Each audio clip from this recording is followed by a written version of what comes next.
नमस्कार. संध्या रघुजी मॅडमनी जी वाचन चळवळ चालू केली आहे, त्या वाचन चळवळीत गेली 2-3 वर्ष मी सामील आहे. आत्तापर्यंतची भूमिका अशी होती की समोर बसून पुस्तकांबद्दल ऐकायचं.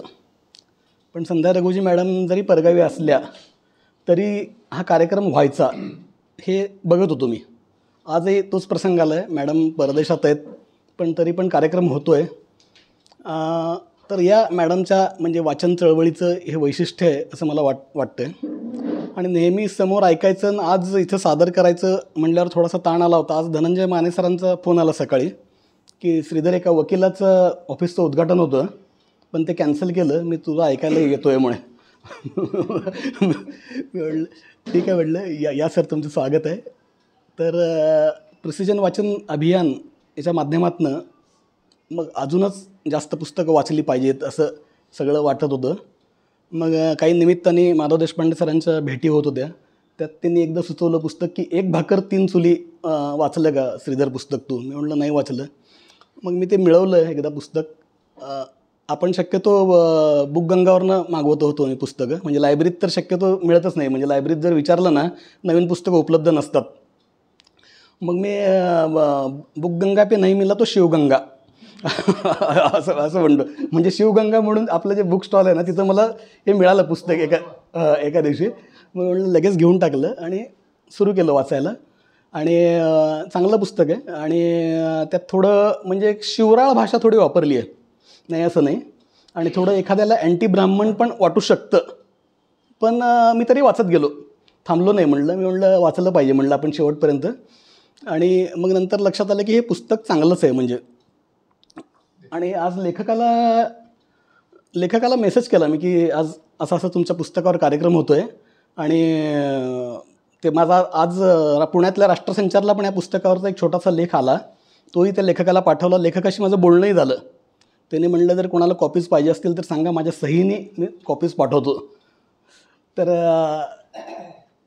त्या लेखकांना, आणि ते डिसेंबर 23ला हे प्रकाशित झालं आहे पुस्तक. तर 1 वर्षसुद्धा आता जेमतेम व्हायचं आहे. तर त्याचे 8-9 आवृत्त्या प्रकाशित झाल्यात. म्हणजे रेकॉर्डनुसार 2-3 दाखवतं आहे.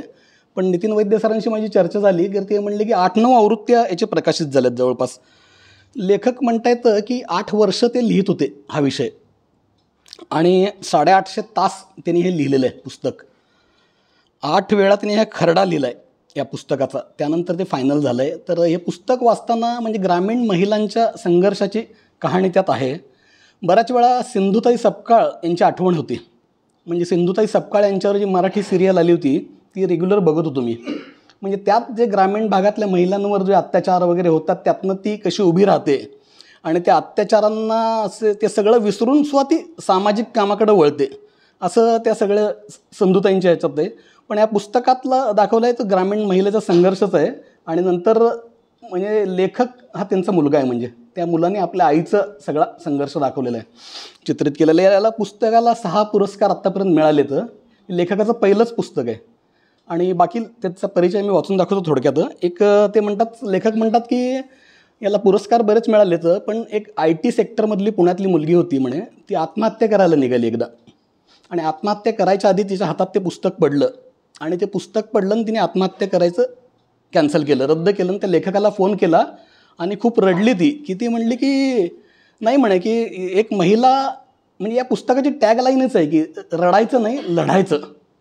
मग ते म्हणते की मी पण त्यातनं एक हे घेतलं की आता आपण पण लढायचं, आपण हारायचं नाही अजिबात. आणि त्यातनं ती परत एकदा वाटचाल चालू केली. लेखक म्हणतात की यातनं बऱ्याच प्रतिक्रिया आल्या, शेकडो कॉल आले. म्हणजे 350 लेखी प्रतिक्रिया आल्या असं म्हणतात लेखक. त्यातले 323 तर त्यांना महिलांच्या आलेल्या आहेत सगळं. न्यू इरा पब्लिकेशनचं पुस्तक आहे, अमृता तांदळे यांचं. आणि जसं आता हे मी वाचलं, याच्यावर लेख लिहिले की मला 2-3 सांगितलं की मला पण पुस्तक पाहिजे, मागवा माझ्यासाठी. मग 2 जणांसाठी मी मागवलं. आज परत लेख बघून उज्ज्वल वैद्य म्हणून आहे सातारला, तिने मागवलं की दादा मला पण पुस्तक पाहिजे. मग म्हणलं ठीक आहे, तुला आता लेखकाच्या सहीचंच पुस्तक काढून देतो म्हणलं. तर असंच जर समजा कोणाला पाहिजे असेल तर एकतर लेखकाचा नंबरही देऊ शकतो मी, आणि लेखकाकडनं तुम्ही डायरेक्ट पण मागवू शकता, किंवा माझ्याकडनं मागवू शकता, किंवा ऑनलाईन मागवू शकता.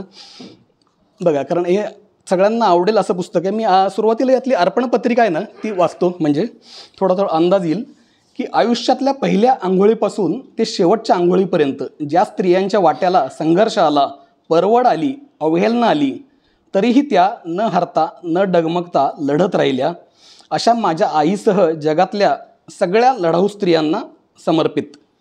म्हणजे एक भाकर तीन चुली म्हटल्यावर एकतर लवकर लक्षात येत नाही खरं तर ॲक्च्युली 3 चुली म्हणजे त्याच्या आईचे 3 लग्न होतात आणि 3ही वेळा ती विधवा होते आणि त्या 3ही वेळा ती मग काय काय प्रसंग येतात आणि ते सगळं म्हणजे ते लेखक हे पुरुष असून महिलेच्या दृष्टीने सगळं त्यांनी मांडणी केलेली आहे. याला प्रस्तावना साळुंखे यांची आहे. तर ती पण म्हणजे शॉर्टमध्ये वाचतो मी. देवा झिंजाड यांनी आज हे ॲक्च्युली झी TV वर हास्यसम्राटमध्ये जे भाग घेतला होता म्हणजे त्यांनी, आणि नंतर ते लेखक कवी वगैरे झाले आणि त्याचं ते थोडक्यात वाचतो. देवा झिंजाड यांनी आज प्रतिभावंत कवी लेखक म्हणून तसेच झी मराठीवरील हास्यसम्राटचे यशस्वी स्पर्धक म्हणून नाव कमवले आहे. परंतु त्यांना हे यश सहज मिळालेले नाही हे लक्षात घ्यायला हवे. त्यांच्या आईने व त्यांनी अनेक अडचणींचा सामना केला. अत्यंत प्रतिकूल परिस्थितीत धैर्याने मात करत देवा यांनी शिक्षण पूर्ण केले. त्यामुळेच संघर्षाला घाबरून जीवनापासून पळ काढण्यापेक्षा हिमतीने त्यातून मार्ग काढा व शिक्षणाची आस सोडू नका हे ग्रामीण भागातील मुलांनी देवा झिंजाड यांच्याकडून मुद्दाम शिकण्यासारखे आहे. विशेष म्हणजे या संघर्षात कुठेही त्यांनी संवेदनशीलता बोथट होऊ दिली नाही व मनात शब्दात कडवटपणा येऊ दिला नाही. त्यांच्या आईने त्यांनी जीवनाचा प्रवास खंबीरपणे यशस्वी करून दाखवला. त्यांच्या लेखनाचा प्रेरणास्रोत त्यांच्या आईच आहेत हे त्यांनी वारंवार त्यांच्या काव्याच्या व त्यांच्या मुलाखतीतून व्यक्त केले आहे. कवितेप्रमाणेच देवा झिंजाड यांच्या एक भाकर तीन चुली या कादंबरीला वाचक नक्कीच स्वीकारतील याची मला खात्री आहे. देवा झिंजाड यांच्या लेखनाला तसेच त्यांच्या वैयक्तिक जीवनाला माझ्या अंतःकरणपूर्वक सदिच्छा आहेत. हे डॉक्टर साळुंखे यांची प्रस्तावना आहे त्याला, आणि ह्यांचं देवा झिंजाड यांचं परिचय शॉर्टमध्ये आहे, तो पण मी सांगतो. देवा गोपीनाथ झिंजाड शिक्षण BA, MBA, DE, ITI स्वतः काम करून शिक्षण घेतलेलं आहे. नांदेड सिटी पुण्यात राहतात. ते एका खाजगी कंपनीत नोकरी करत आहेत आणि त्यांनी मुलाखतीत सांगितलं की नोकरी करून आल्यावर मी रोज 2 तास पुस्तकाचे म्हणजे लेखन करत होतो. आणि त्यांचं पहिलं पुस्तक म्हणजे कविता संग्रह आहे, सगळं उलथवून टाकलं पाहिजे. 3 वर्षात 4 आवृत्त्या त्याच्या पण. एक भाकर तीन चुली ही कादंबरी पहिली. त्याला प्राप्त पुरस्कार म्हणलं तर राज्यस्तरीय विविध 22 पुरस्कार मिळालेत. विशेष पुरस्कार म्हणजे प्राईड ऑफ महाराष्ट्र. सगळं उलथवून टाकलं पाहिजे या संग्रहाला आजवर प्राप्त झालेले राज्यस्तरीय पुरस्कार एक जवळपास 7-8 पुरस्कारांची यादी आहे. महाराष्ट्र कामगार साहित्य परिषद, महाराष्ट्र मसाप पुणे, अक्षर मराठवाडा साहित्य परिषद, आणि त्यांचं झी मराठीच्या हास्य सम्राटामध्ये त्यांनी भाग घेतला होता. अनेक राज्यस्तरीय साहित्य संमेलनात सादरीकरण केलं. पारनेर तालुक्यात, ते नगर जिल्ह्यातले तर पारनेर तालुक्यातले जाईबाई येवले आदिवासी आश्रमशाळेच्या माध्यमातून गोरगरीब मुलांच्या शाळेसाठी कार्यरत. परिवर्तन सामाजिक संस्था पुणे यांच्यासोबत कार्यरत. पारनेर तालुका परिवर्तन फाउंडेशनसोबत सामाजिक कार्यासाठी कार्यरत आहेत ते. तर या पुस्तकाबद्दल जर सांगायचं जर म्हणलं तर यात एकतर 31 प्रकरणं आहेत. म्हणजे आणि 31 प्रकरणाला त्यांनी काय केलं आहे, प्रत्येकाला वेगळं नाव दिलं. म्हणजे प्रत्येकाचं असं जर आता त्यातल्या थोडक्यात जर काही नावं सांगायची म्हणली तर पदर न आलेली पदर सावरू लागली असं एक आहे, किंवा अन्न मुहतूर लावला, सुखाचं तोरण दुःखाच्या कपल्या, इकडे आड तिकडे विहीर, बुक्क्याचा हिसका.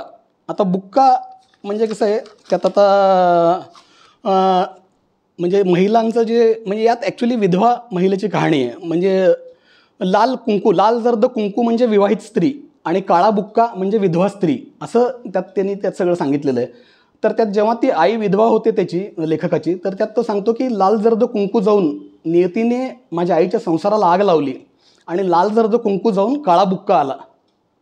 म्हणजे अशाच प्रकारचे टायटल्स आहेत. म्हणजे जी ग्रामीण भाषा आहे, तर लेखक म्हणतात की मी या पुस्तकामध्ये म्हणजे जेव्हा जेव्हा निवेदन केलं आहे तेव्हा प्रमाण भाषा वापरली आहे, पण जेव्हा जेव्हा संवाद आहेत तेव्हा मी नगरी भाषा वापरली आहे, म्हणजे पारनेरची.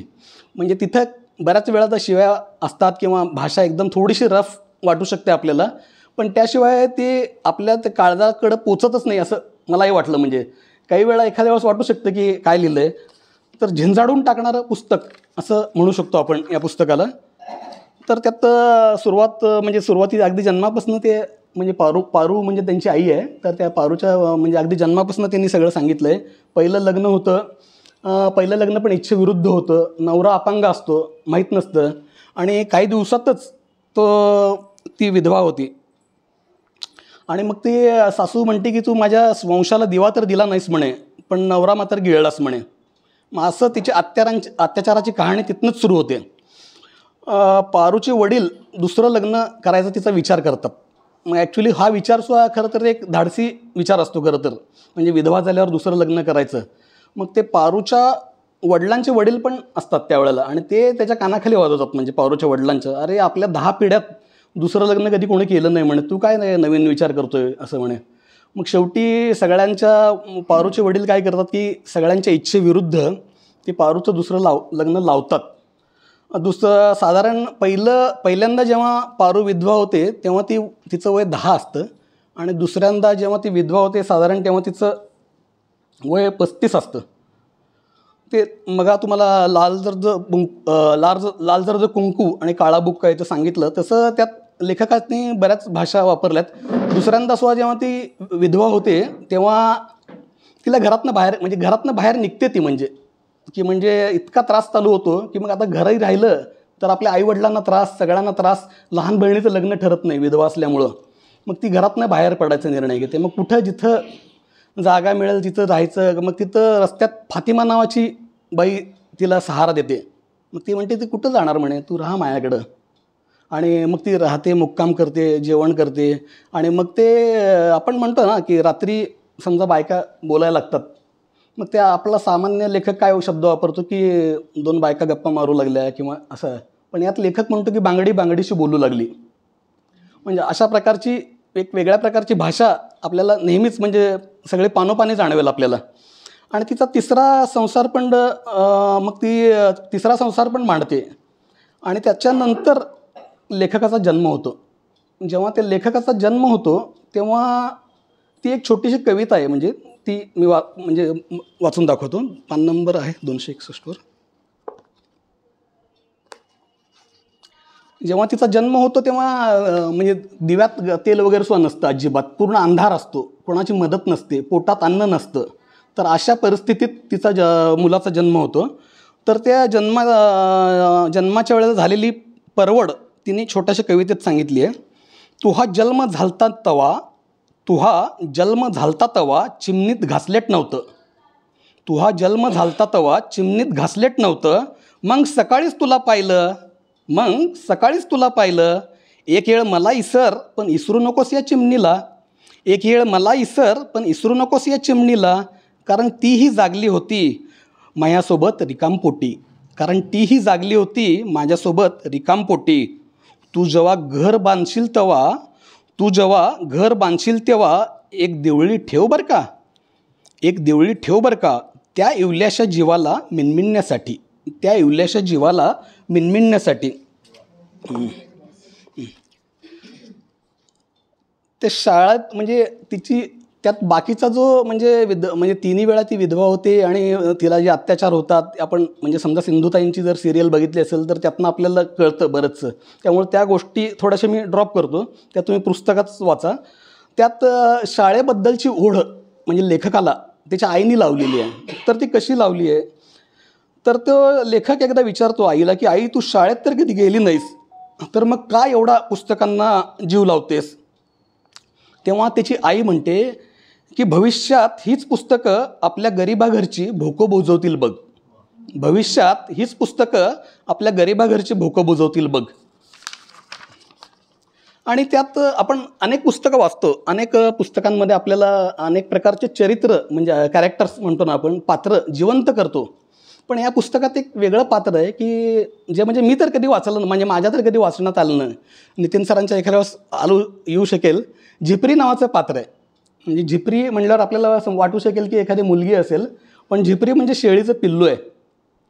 तर शेळीचं पिल्लू हे पात्र लिटरली त्या पुस्तकात जिवंत केलं आहे लेखकाने. म्हणजे तर त्यात थोडक्यात सांगतो मी. त्यात एकदा लेखक झिपरीच्या डोक्यात खुंटी मारतात आणि तिला डोक्यातनं रक्त व्हायला चालू होतं. तर त्याच्यानंतर त्याची जी काही मानसिक अवस्था होते ती थोडक्यात वाचून दाखवतो तुम्हाला. पण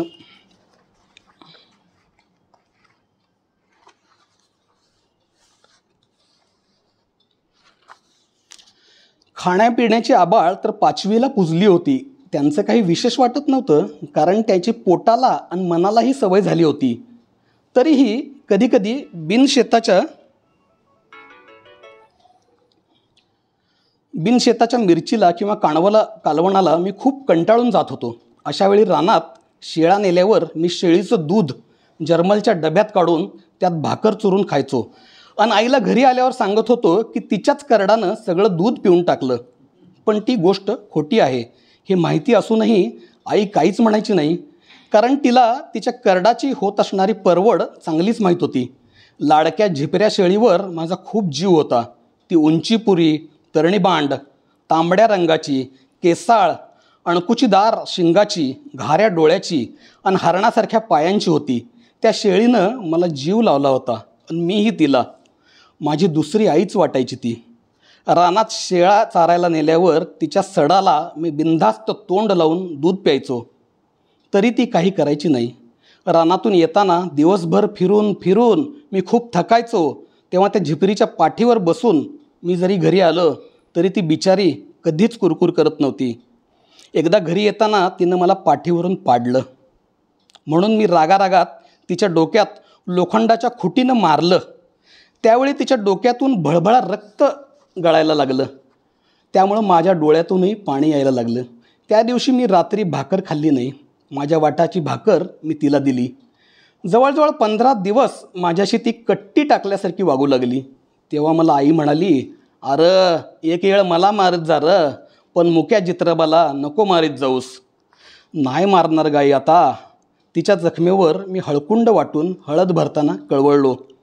तिच्या जखमेवर पारुशाचा चीक भरत राहिलो, पण तिच्या डोळ्यातली नाराजी मला नेहमी जाणवत राहिली. एवढं सगळं होऊनही तिनं मला दूध पाजणं बंद नाही केलं. काही दिवसानं ती माझ्याशी गोड झाली. म्हणजे असं वाटतं की आपल्याला की कुठली तरी म्हणजे कुठल्या बहीण आहे किंवा मुलगी आहे असं, म्हणजे ती झिपरी एक जिवंत करून टाकले लिटरली पात्र. त्यात अजूनही काही पुढचे प्रसंग आहेत.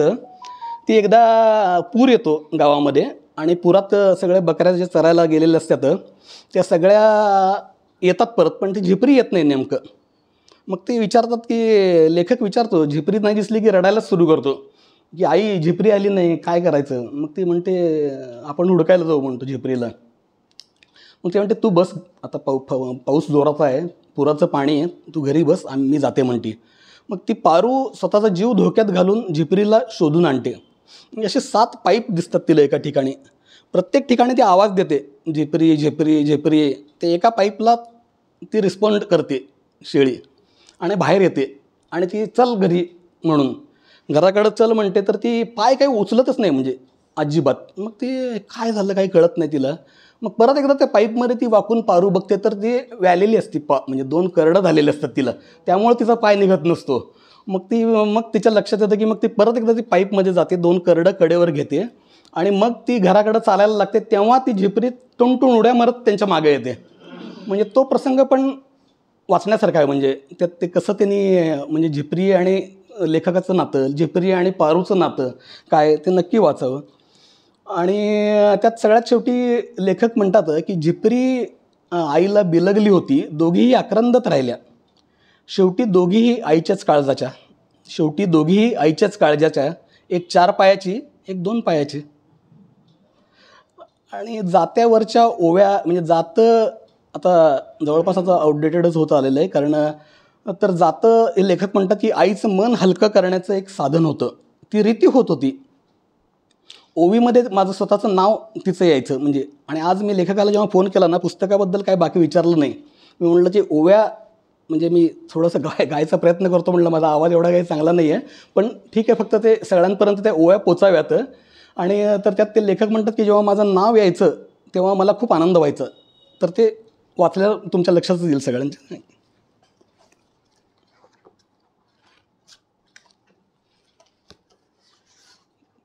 थोडंसं मोठं आहे पण लवकर संपवतो मी. जसं झाडाला बेरूड बेरूड, मग मी ते लेखकाला विचारलं बेरूड म्हणजे काय, ते बांडगुळ. जसं झाडाला बेरूड बेरूड सईबाई ग सईबाई, तसं माझ्या देहीला आणि काय सांगू माझ्या सईला, तसं माझ्या देहीला आणि काय सांगू माझ्या सईला. देहीला म्हणजे जात्यावर जेव्हा महिला पहाटे उठून करतात तर ते स्वतःच्या मनाशी गप्पा मारतात. म्हणजे त्या काळात कुणाशी आपल्या मनातलं सांगायची सोय नव्हती, म्हणजे नवऱ्याला म्हणा किंवा कुणाला, भावाला, आईला, वडिलांना. त्याच्यापेक्षा ते जातं दळताना ते आपल्या स्वतःच्या मनातला की मी मला काय सांगून किंवा माझ्या मैत्रिणीला काय सांगू असं म्हणतात ती. सईबाई ग सईबाई, जनाबाईची झोपडी हातात इना टाळ, जनाबाईची झोपडी हातात इना टाळ. म्हणजे इना टाळ म्हणजे काय, मग ते म्हणजे टाळ म्हणजे टाळ जर घ्यायचं असेल तर पैसे लागतील, तर आपल्याकडे पैसे कुठे आहेत, तर आपल्या विना टाळ आपली झोपडी आहे, म्हणजे त्यामुळे पैसे नाही आहेत. असं सईबाई ग सईबाई, सकाळच्या पारी झाडीते मुरुमाचं खडं, सकाळच्या पारी झाडीते मुरुमाचं खडं. म्हणजे त्यांचं जे अंगण आहे त्यात शेणाने सारवायचं वगैरे पण नाही आहे, मुरुमाचे खडेच आहेत. आणि त्यात झाडणं म्हणजे प्रगती असं आहे, म्हणजे जे चांगलं वाईट आहे ते काढून टाकणं, चांगलं ठेवणं, म्हणजे अशा अर्थाने ती ओळ घेतली. सकाळच्या पारी झाडी ते मुरुमाचं खडं, राब राबून दैव चढ, राब राबून दैव चढ. म्हणजे जेव्हा झाडतो आपण, वाईट गोष्टी काढून टाकतो, तेव्हा आपलं दैव वर जातं, म्हणजे वर चढतं, म्हणजे असं या अर्थाने सांगितलेलं आहे. फिटला पांग माझा आला बाळ थोड्यावरी, फिटला पांग माझा आला बाळा थोड्यावरी. म्हणजे लहान हा मुलगा तेव्हा 6वी 7वीत छोटा असतो, म्हणजे तेव्हा आईला वाटते की हा जेव्हा मोठा होईल तेव्हा माझे सगळे पांग फेडेल, असं त्या जात्याच्या ओळीत ती सांगते. ह्याल रची गाड्यावरी, आता ह्याल शब्द तर मला समजलंच नाही, ह्याल रची गाड्यावरी. ह्याल म्हणजे सुगी म्हणतात, ते सुगी किंवा पीक, किंवा आपल्या सोप्या शब्दात सांगायला गेलं तर आयुष्यभराची कमाई त्या गाड्यावर ठेवली आहे, असं असं ती आई सांगते. ह्याल रची गाड्यावरी सईबाई ग सईबाई, दळण दळीते पीठ मी भरीते, दळण दळीते पीठ मी भरीते. सईबाई ग सईबाई, माझं कर्म मी दळीते, सईबाई सईबाई माझं कर्म मी दळीते. बबूसाठी, बबू म्हणजे मुलाचं नाव आहे, बबूसाठी घाम मी गाळीते पीठ मी भरीते. सईबाई ग सईबाई. त्यात लेखक जे म्हणतायत ना ते 4 ओळीमध्ये आलेलं आहे. माझं नाव तिच्या ओवीत आलं की मला आभाळ ठेंगणं व्हायचं, माझं नाव तिच्या ओवीत आलं की आभाळ ठेंगणं व्हायचं. मी मागचं सगळं विसरून आईच्या प्रेमात पुन्हा अखंड बुडून तिचा प्रत्येक शब्द फुलासारखा झेलायचो. याच आनंदात आईच्या म्हाताऱ्या होत चाललेल्या शरीरावर मुठभर मांस चढायचं. वय विसरून ती पुन्हा नव्या जोमानं, नव्या दमानं प्रत्येक परिस्थितीशी लढायला सज्ज व्हायची. आई आणि जसं जसं ती जातं दळते तसं ती रीती होत जाते असं ती म्हणतात. तर यात पुस्तकाव्यतिरिक्त एक म्हणजे एक त्यांचा इंटरव्ह्यू जेव्हा ऐकला मी, त्यात टिकटिक वाजते डोक्यात आपण गाणं ऐकलं ना, तर त्या एका इंटरव्ह्यूमध्ये त्यांनी त्याचा एक उल्लेख केला, म्हणजे या गाण्याचा नाही त्याचं फक्त. तर जेव्हा ते शिक्षण पूर्ण करून 10वीला आले, म्हणजे या गावातनं वगैरे, मग या पुस्तकातनं म्हणजे जिथं कथा संपती आहे तिच्या पुढचा भाग आहे त्याचा, याच्या पुढचं पुस्तक पण ते काढणार आहेत म्हणत आहेत. तर ते 10वीला जेव्हा आले तेव्हा परीक्षा त्यांची चालू होती आणि परीक्षक ते सुपरवायझर सारखं बघत होते की हा काय कॉपी करतो आहे का म्हणून. कारण पेपर ते म्हटले की माझ्या हातात घड्याळ नव्हतं, म्हणजे टाईम मॅनेजमेंट करण्यासाठी, किती वेळ राहिला आहे काय बघण्यासाठी. तर माझं सारखं पेपर लिहिताना असं मांडीकडे लक्ष जायचं म्हणे. मग ते सुपरवायझर येऊन बघायचे, काय काय करतो, कॉपी करतो आहे का तू. ते म्हणले कॉपी मी अजिबात करत नव्हतो म्हणे. मग काय करतो आहे. मग ते सगळं पेपर झालं, ते व्यवस्थित पास वगैरे झाले 10वीला. मग नंतर त्यांनी सांगितलं की त्यांच्या एका मानलेल्या बहिणीने, सुजाता शितोळे नावाच्या, की त्यांना लेडीज घड्याळ गिफ्ट केलं होतं. की ते म्हणे की देवा हा मायातर्फे तुला घड्याळ घे म्हणे, आणि तू शिकणं फार गरजेचं आहे, की तू लोकांच्या तुकड्यावर जगतो आहे आणि तू शिकून मोठा होणं फार आवश्यक आहे. आणि मी काय 10वी पास झाले काय नापास झाले काय, 10वी नंतर माझं लग्न होईल, पण माझं हे घड्याळ तुझ्याकडं ठेव. मग ते परीक्षा झाल्यानंतर, सगळं काम झाल्यावर ते लेखक तिच्या बहिणीला म्हणजे सुजाताला ते परत देतात घड्याळ. ते म्हणतात की आता काम झालं आहे आणि मला ते लेडीज घड्याळ घालायचे पण मला लाज वाटायची म्हणे. लेडीज घड्याळ मी घालू तरी कसं म्हणे, आणि बाकावर ठेवलं तरी पोरं असतील, मग त्यामुळे बाकावरही ठेवत नव्हतं म्हणे मी, त्यामुळे ते मांडीवर ठेवलं होतं म्हणे. आणि नंतर परीक्षा झाल्यावर मी परत दिलं. पण ते अशी जे सगळ्यांनी मला प्रेम दिलं, मदत केली, अशांची जी टिकटिक आहे ही माझ्या आयुष्यभर राहिली लक्षात, असं ते म्हणतात. त्यात पीच क्युरेटर म्हणून एक म्हणजे एक त्यात एक प्रकरण आहे. म्हणजे त्यातलं सो एक थोडक्यात थोडंसं वाचून दाखवतो, थोडा पार्ट वाचून दाखवतो म्हणजे लक्षात येईल.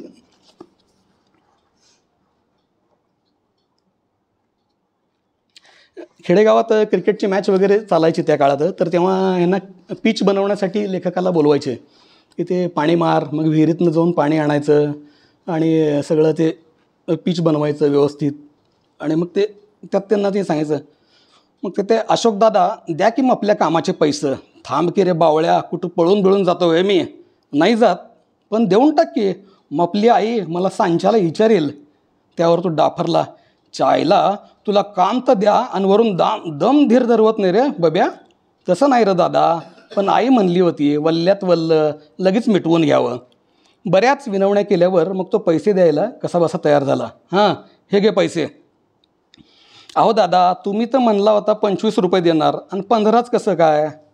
अरे वर्गणी नाही गोळा झाली समध्यांची, पैसे कमी पडल्यात, घे गपचिप, पुढल्या वेळी बघू आपण या. अरे पण तुम्ही स्टेजवरच्या लोकांना, खेळाडूंना, मांडववाल्यांना, भोंग्यावाल्याला तर पूर्ण दिलं ना पैसे, मग मलाच कमी कार? बाकीचं पैसं आपणच तू बघ तुझं. अरे पण दादा, बब्या जेवढं दिल्यात त्यातच आभार मान. तू काय दिन रात सकाळपासून संध्याकाळपर्यंत खुरपायला नव्हता आला. अरे दादा, पाणी आणून आणून पायाला फोड आलं रम आपल्या. एवढ्या खोल हिरीतून पाणी वडून वडून खवाटं पार कामातून गेल्यात आणि चोपणी मारून पार हुळहुळ झाल्यात. वरून तुम्ही म्हणता 10 रुपये कमी घ्या. मी केविलपणा होऊन बोललो, बब्या देतोय तेवढं घे, नाहीतर ते बी मिळणार नाही. एवढं राबून 10 रुपये कमी आणि वरून एवढी बोलणी खावी लागली. मनातल्या मनात खूप शिव्या देताना मला वाटलं की जर आज आपण मोठे असतो तर याला कुत्रीच्या आयगत हाणला असता. सगळा राग गिळून टाकण्याची कला गरिबीने शिकवली होती. दिलेले पैसे घेऊन डोळ्यातलं पाणी दडवून आई कामाहून यायच्या आत पाण्याची विहिरी एखादी खेप घरात आणून ठेवली पाहिजे म्हणून मी पाणी आणायला मळ्याच्या विहिरीवर गेलो. एक तपेलं भरून पाणी आणून घराच्या रांजणात ओतून ठेवलं. त्यात ते लेखक म्हणतात की प्रतिकूल परिस्थिती जी होती, म्हणजे ह्याचं म्हणजे हे प्रकरणाचं नावच पिच क्युरेटर आहे. तर प्रतिकूल परिस्थितीच्या पिचवर कष्टाची चोपणी मारून आयुष्याची मॅच जिंकण्याची उमेद गरिबीनेच दिली. म्हणून तर आमच्या आयुष्याच्या गरीब पिचला मोठ्या हिमतीनं नेटनेटकं करणारी माझी आईच मला खरी पिच क्युरेटर वाटत होती. मी निमित्त मात्र होतो, असं लेखक म्हणतात.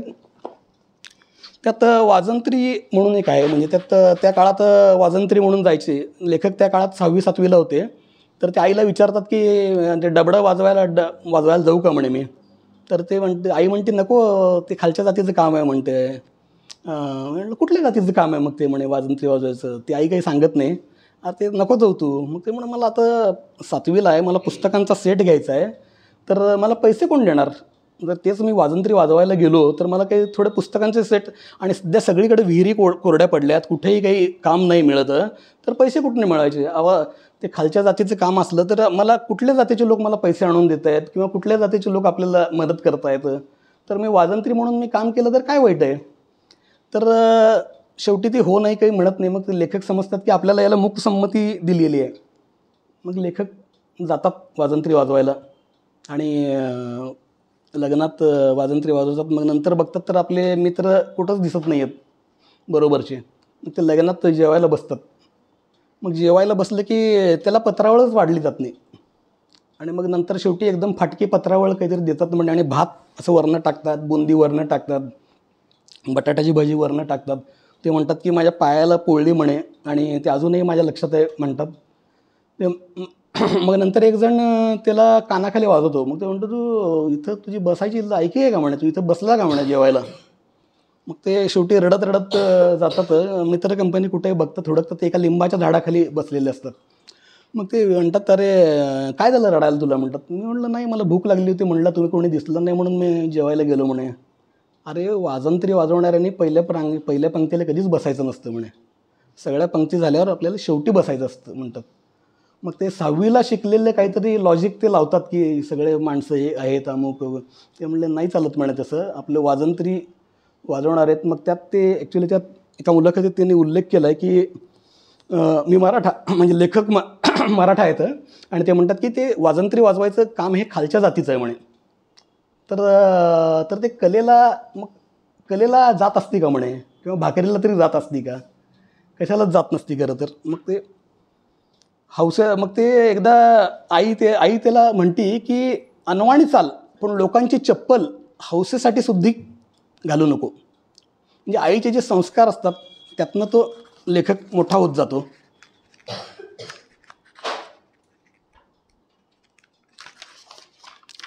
प्रगती पुस्तक नावाचं एक म्हणजे त्यात प्रकरण नाही आहे, पण ते म्हणतं की आईला लिहिता वाचता येत नव्हतं, पण ती प्रगती पुस्तक डोळ्यात साठवायची.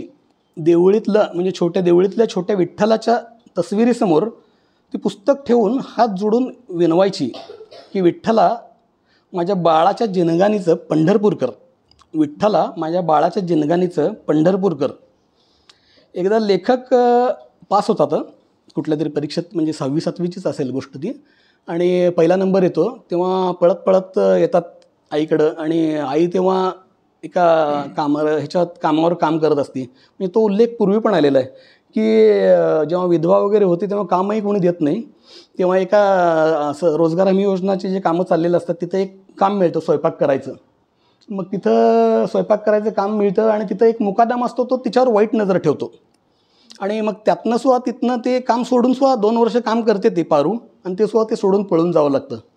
तसंच आता हा लेखक शिकतोय तरी ती कामच करते आहे, आणि हा पहिला नंबर आला म्हणून पळत जातोय आईला सांगायला. आणि तेव्हा लेखकाच्या आईच्या डोक्यावर दगड आहे, आणि तो येतो जवळ, तेव्हा ती दगड खाली ठेवते, लेखकाला जवळ घेते, त्याच्या डोक्यावरून हात वगैरे फिरवते आणि म्हणते की खूप चांगलं झालं, म्हणते तू पहिला आला, मला बरं वाटलं, माझ्या डोक्यावरचा दगड आता हलका झाला आहे म्हणते.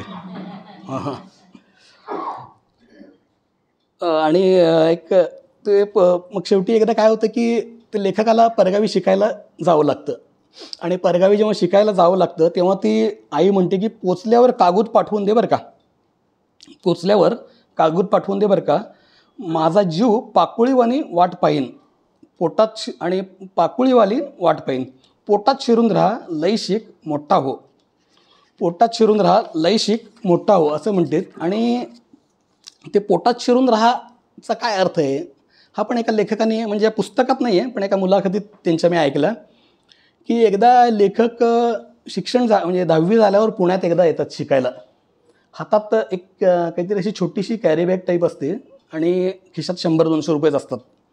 आणि ते म्हणतात की एका ठिकाणी बांधकाम चालू असतं, एक ठिकाणाचं नाव पण सांगितलं तिने, आणि ते म्हणतात की तिथले त्यांच्याच वयाचे पोरं दिसतात त्यांना, आणि ते म्हणतात की मला राहायची सोय होईल का माझी, आणि मी शिकणार आहे म्हणे, मला काम पण पाहिजे आणि माझी राहायची पण सोय झाली पाहिजे. तर ठीक आहे म्हणे, होईल ना तुझी सोय, काय अडचण नाही म्हणे, फक्त एक काम करायचं की आमचा स्वयंपाक तू केला पाहिजे म्हणतात.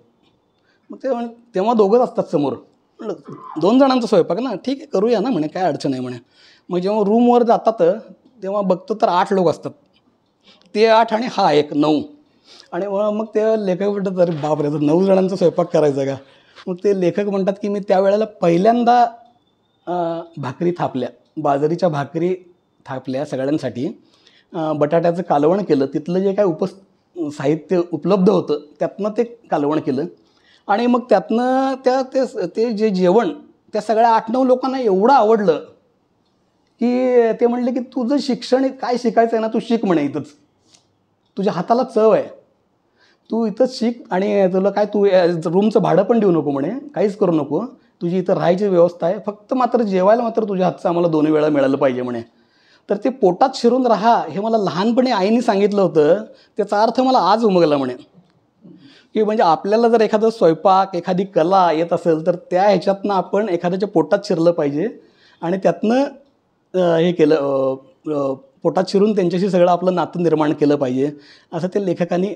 आणि लेखक जेव्हा आई लेखकाची सांगते ना की पत्र पाठव मला पोचल्यावर, तर ते पत्र लेखक पाठवतात. तर ते शेवटी पत्र वाचतो मी एक, आणि त्या पत्रातनं ते लेखक आईला कळवतात की खुशाली काय, तर ती कशी कळवत आहेत. छोटंसं येते पण पत्र.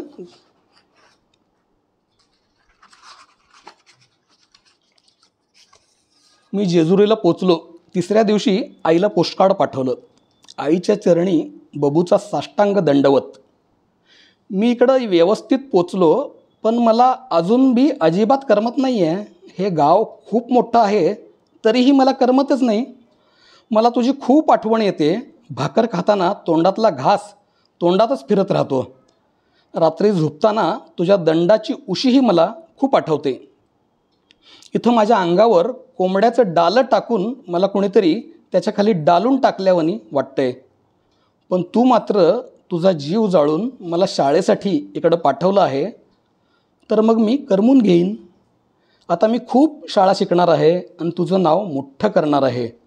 तू सांगितल्याप्रमाणे कोणच्याशी भांडण करणार नाही. तू मात्र येळेवर भाकर खात जा बरं का. जीवाला जपून काम करीत जा.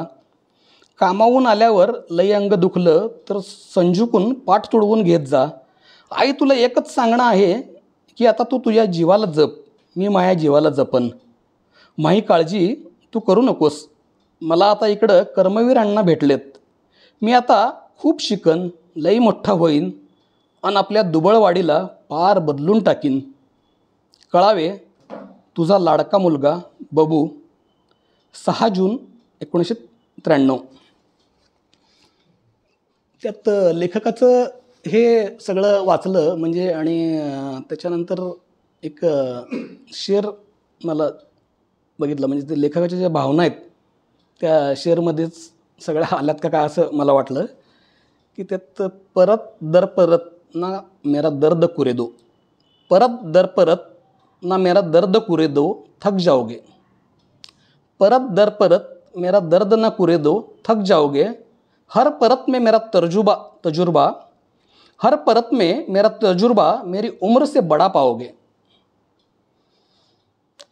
असं हे मला जे काय सांगावं वाटलं ते मी सांगितलं. अजून हां, थँक्यू.